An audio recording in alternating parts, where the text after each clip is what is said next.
Hey guys, Steve and Tony here, and I am back with a new video, and a very special one too.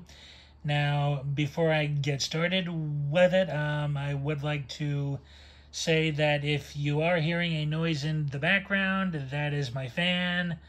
Where I'm living, we're going through a mild late October warm-up. So, it isn't bad or anything, it's just enough where you do need a fan on. So that is the noise you are hearing. If you are hearing it, just wanted to let everyone know what it was, just in case anyway. So, but yes, for this video, it is going to be something special. And it is an overview of my small but still very lovely Catherine Deneuve collection. This past Sunday, October 22nd, was her birthday, and I did want to do something involving me talking about her and the films I do have of hers I enjoy a whole lot. And I figured, what better time than in and around the period of her birthday. Now, I'll start off with that I first saw Catherine Deneuve in a film when I was about 18 years old and in my senior year of high school. And it was actually this film here. And that is the final film of Jean-Pierre Melville, and that is Un Flic, or as it's also known in the States as A Cop, or Dirty Money. And please excuse the dust. This DVD has been at the bottom of a shelf for some time, so it still may have a little dirt. But yeah, like, that was not only the first Catherine Deneuve film I ever saw, it was the first French film I ever saw in full, and I was really blown away by it. It was something totally different. At the time, I was experimenting with new films at this point in my life, and I thought, hey, if I don't like it, no biggie, nothing ventured, nothing gained, if like you will. And I ended up really enjoying it, and it was also my discovery of, my rediscovery of Alain Delon. I had no idea I had seen him in a film from my childhood earlier in life, and I was really happy to have rediscovered him here. And unfortunately, Deneuve hasn't got a very large part in the film. She plays a woman who is sleeping with both Alain Delon's character and Richard Crenna's character.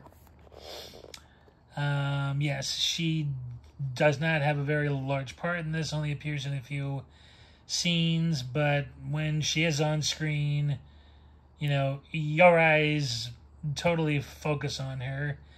Melville himself admitted in interviews a couple times that writing roles for women was not his strong suit, but that he did admire women greatly in many ways. He was just not good at writing screen parts for them, unfortunately.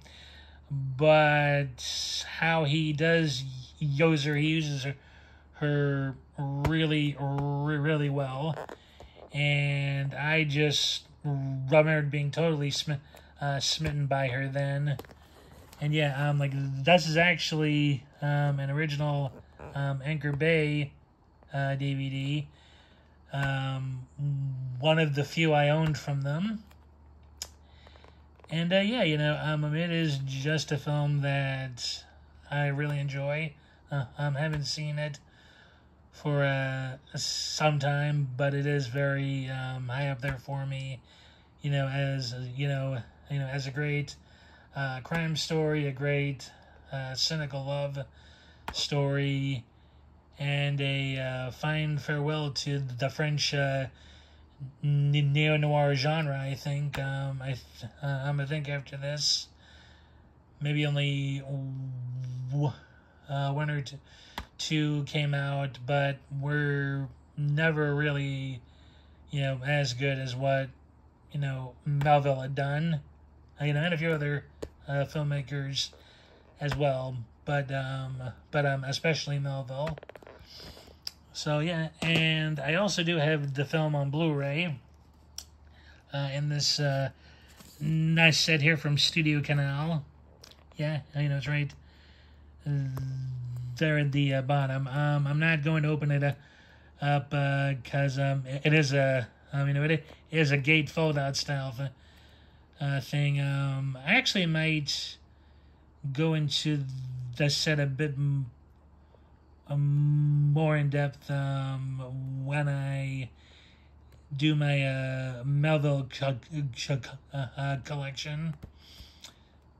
So yeah, but so yeah, like that was my first experience with her. But the film of hers that made me a fan for life was the French film opera, The Umbrellas of Cherbourg. Now, I saw this when I was first in college, actually, and I read about it for a year at the time, and really wasn't thinking too much of it, at the time. But then I finally got curious enough with it, and I ended up seeing it on Turner Classic Films one night and was completely blown away. I mean, for anybody who's ever loved opera, whether it's French opera, Italian opera, German opera, like that's just a prime example of it, brought to life in film. I mean, the story, the characters, Jacques Demy's use of color, it is just a homogeneous work of wonder. I was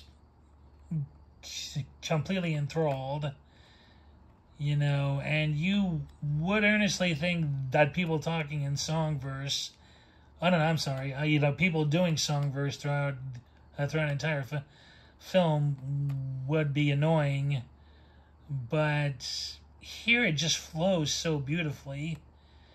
I mean, you identify with the characters in one way or another.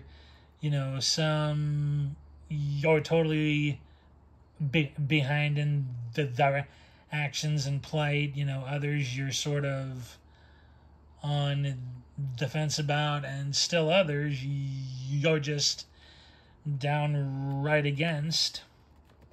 And it truly is an opera on film because it has all of the elements of opera in it.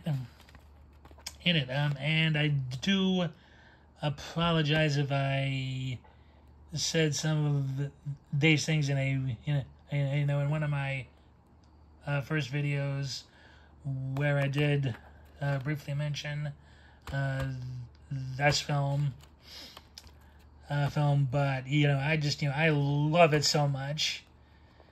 My mom actually saw it with me once when I first had an older DVD of it, and she actually said to me at the end of it, she said, like, how did that ending not depress you? And I didn't really have an answer for. I mean, I think I appreciate the gravity of it now, the ending, I mean. But, I mean, it's just, I mean, I think I was just so enraptured by what Dummy had done that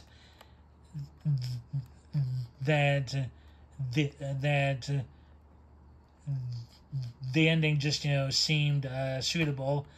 I'd have actually, ended it slightly differently, but I don't want to spoil it for anyone that hasn't seen it.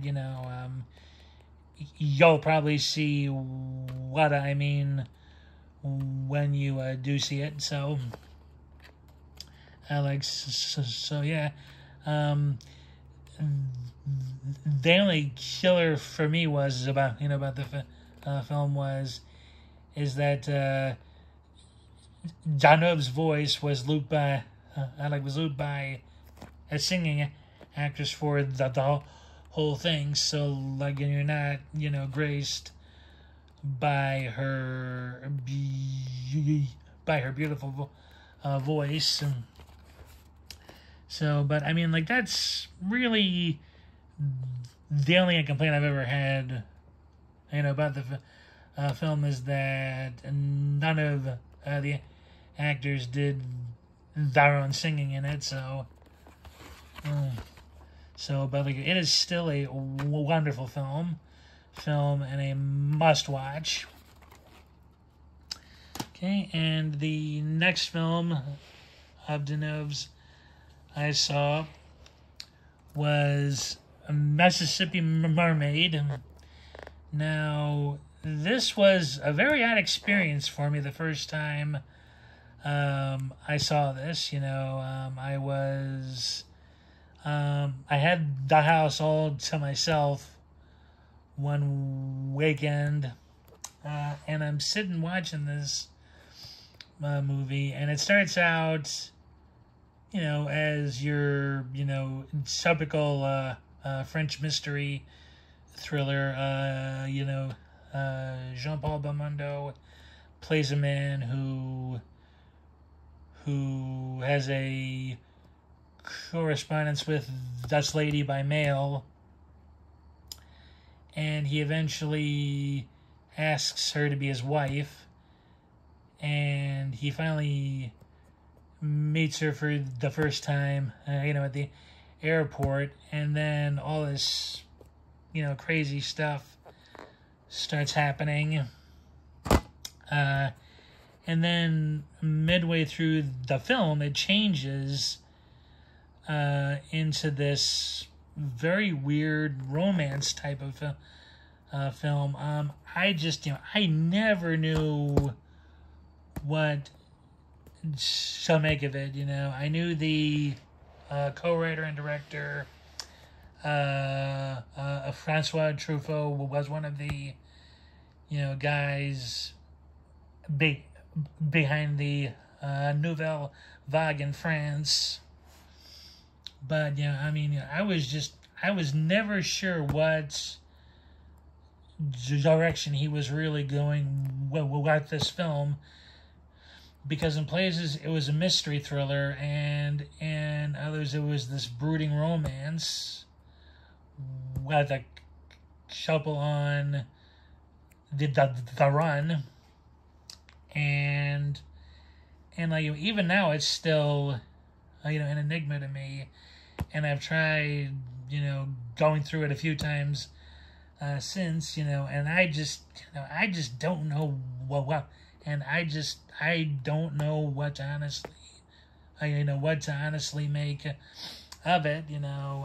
Both Belmondo and Deneuve are fabulous in this. Deneuve especially, they have a great, they have this, great chemistry going. You'll feel for both of their characters, at times, are confused by them, at times, and even on occasion, maybe even hate them, for certain things, but they do manage to keep you attracted to them. And yeah, probably, and probably the most enigmatic, interesting experience of a filmmaking and film watching I've had, over the years. But, it's still, it is a curious watch, and I would recommend it for anybody looking for something different. Oop, stupid tripod there. Yeah, but yeah, I do recommend this, if only for as something different for people who've seen a lot already. So yeah, and let's see, and on to some more. Oh, whoop! Hold on a second. Yeah. Okay, and on to a very onto a very unique film of Miss Deneuve's career, and that is Louis Buñuel's Bel Dour. Again, I saw this in my early high school days. Oh, I'm sorry. I saw this at some point in my college days, actually. Yeah. And I was totally bewildered, like with Mississippi Mermaid, of what I was seeing. Only this time it was Deneuve as a very different sort of character. She plays a woman with this very odd lifestyle, and oh man, like I could describe it, but it goes a little kinky areas that I really don't want to get into on camera for obvious reasons. But it is something to be seen, to be believed. And it's Buñuel, so you're going to be treated to loads of surreal imagery, questioning if what you're seeing is real or not, if it's the imagination of our protagonist played by Miss Deneuve, or just something wholly other. But yeah, I do slightly recommend this. It's not for everyone's taste, but it is still interesting, for what it is, and how Buñuel accomplished it. But it did showcase Deneuve as an exceptional acting talent. Even though it doesn't look like much with some of what she does, there's a real interesting subtext to it, and it's easy to see once seeing her on camera why and how Buñuel came to choose her for the part. So yeah, that's Bel Dour. Okay, and now on to something a bit more light in nature, and that is the musical fantasy comedy The Young Girls of Rochefort. Yeah, if you've ever wondered what a homage, tribute, and liking to Hollywood era musicals this is it. Demi loved, Jack Demi, I should say, was a big fan of the MGM musicals, and he not only pays tribute to it, he kind of brings back that old school feel of musicals to it as well. Now, I'm normally very, very picky with musical films, but this has a charm that you just can't ignore. It's elegantly shot. The musical numbers are perfectly staged, perfectly captured on film. I don't, I don't want to go as far as to say that Demi has a painterly quality going on with it, but it is just something magically special, and I just love it. It is just a sit back, kick your feet up, and enjoy type of film. It just takes it just takes you to this, quaint French village near the seaside, and yeah, it is just lovely. It's carnival time. Everybody's having fun. There's people meeting, falling in love, old friends that haven't seen each other for years, and at the center are these two sisters played by Deneuve and her real life older sister, Francois Dorlec, which was their father's surname. Catherine took her mother's maiden name. And sadly, this was the only time the sisters got to work together, because not long after filming and post-production wrapped, poor Francois was killed in an auto crash. So, but seeing them together on screen is very lovely, and they're, flanked by a really good cast. There's the venerable French character actor Michel Coley, French leading man type Jacques Perrin, leading lady extraordinaire Danielle Dedieu, and also in a small but very interesting appearance is Hollywood star Gene Kelly during his exile in France.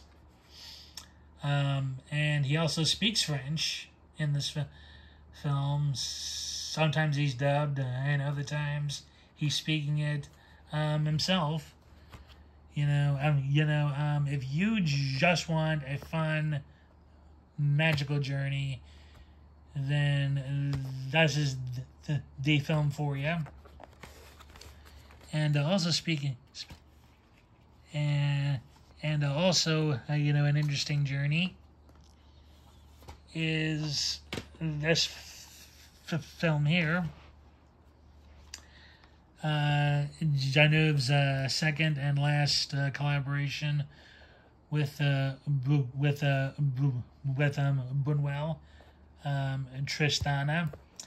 Now, this is the only, so far anyway, only non-French language film I have of Deneuve's. This was shot in Spanish. And again, it's a shame that the Cohen Media Group didn't include the French and Italian audio tracks as well, because it would have been nice, hearing Miss Deneuve's voice. Yeah. Yeah, like she plays a woman who was cloistered for much of her life, who ends up going on this bizarre odyssey thanks to her guardian, played by Fernando Rey. Yeah, I actually like this film more than Bel Dour because, again, it is just so different for Deneuve. She, dyed her exquisite blonde hair. I think it's like it's either burn or red or something or whatever. I mean, she just totally changed her look for this film, and she is a very unique character in it, and again, showcases, her acting talents. Someone actually said of her being casted in this that they thought Buñuel was crazy for casting her in the part because the role is quintessentially Spanish, and weren't sure, how it was going to appeal to a non-Spanish performer. But because the character is supposed to be naive to a point on things, it made total sense to cast somebody who was a little unfamiliar with like certain elements of Spanish culture for it, because again of the isolation her character goes through for a time,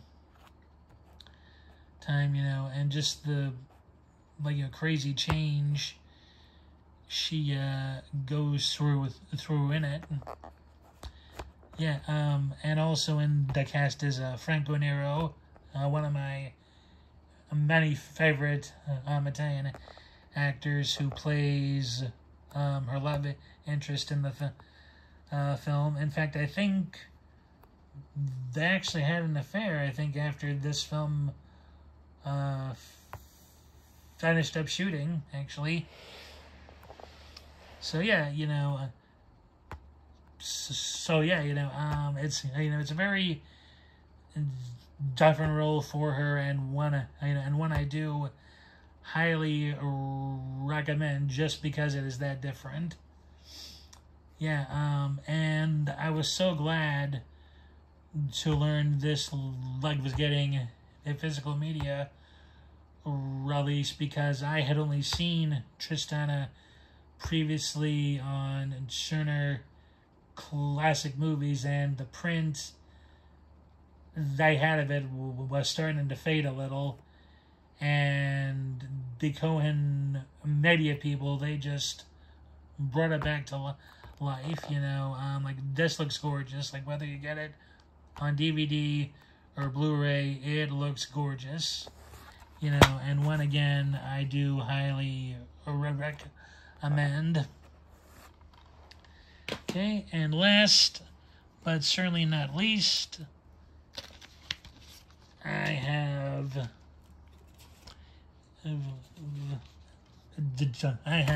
a donkey skin. If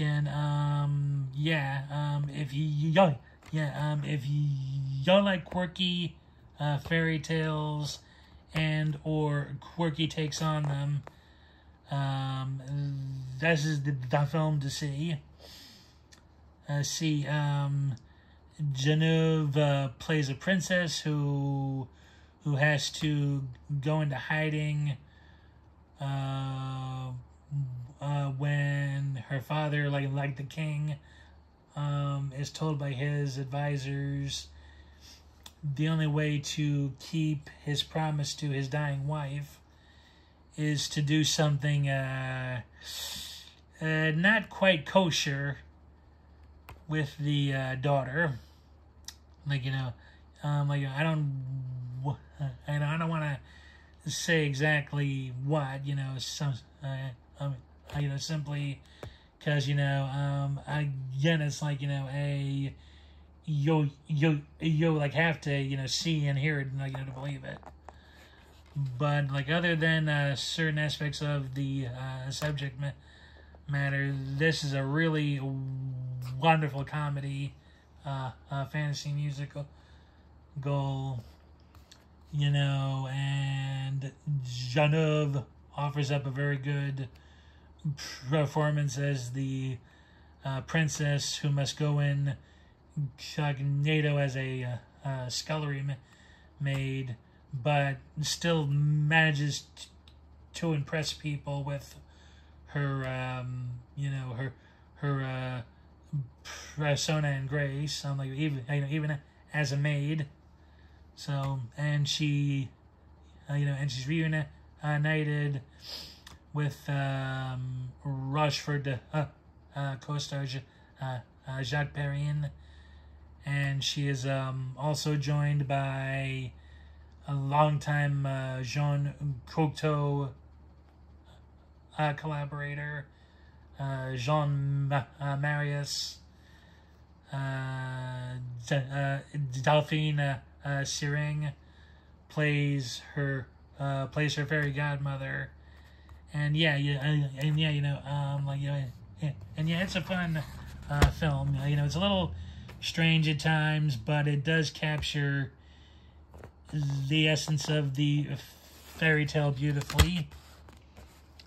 I actually didn't think I would like this film, at first, but I love Catherine Deneuve, and I wanted to give it a chance, and I'm so glad I did, because it's a fun one. Like, it's just good old-fashioned fun.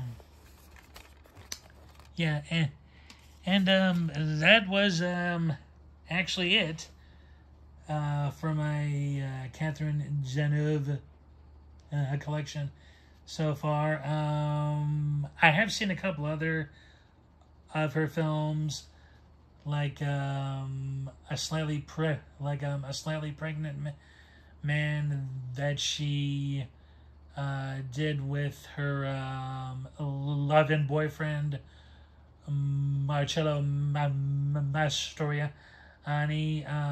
That's a very quirky one to check out.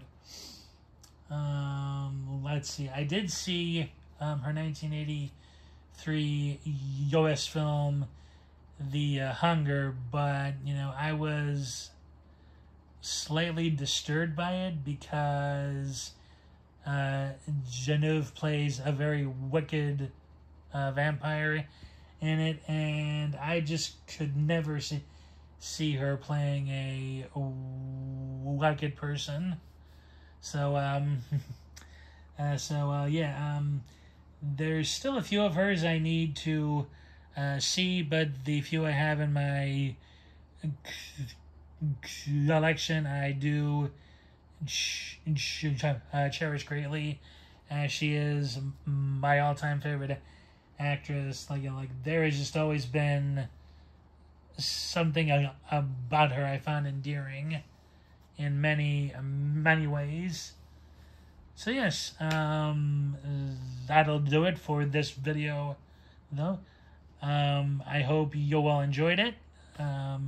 If you haven't, please give this a thumbs up, and if you haven't subscribed yet, please do. And please let me know in the comments what your favorite Deneuve film is, if you're a fan of hers as well. And thanks again for viewing. Take care, everyone. Bye.